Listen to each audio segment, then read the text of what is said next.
John's underwater. He's good. Come on. Can't see for the fog on the window now. I'll put the window down. We're not pulling in, are we? Not this first one. We're going to turn around on the second one.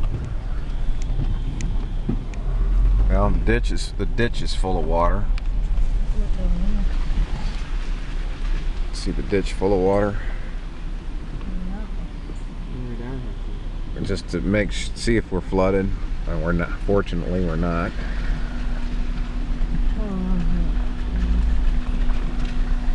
Stay up high. Somebody's been down in there, or somebody's turned around there. Hold that. We got front. I wouldn't pull in.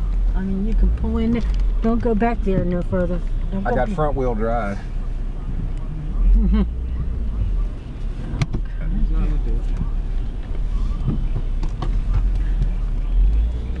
I'll put the window down so you can see.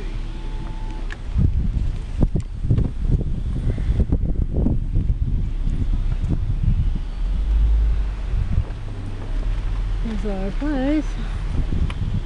The ditches are full for sure. It's puddled up back there pretty good. Well, we gotta cut some grass this weekend. No kidding. Look at underneath the mulberry tree. Big lake underneath the mulberry tree. Not yet. Stop. Wind back there. Pull your window down.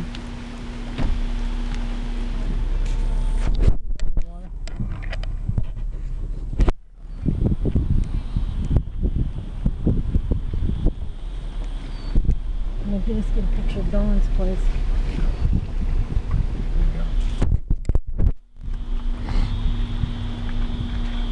Hear the frogs, they're happy. Yeah, well, they're going to get a lot more rain.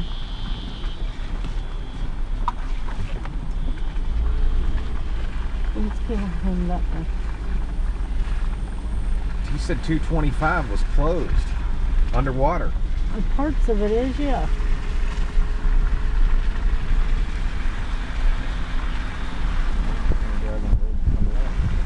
It's not completely underwater. He got home.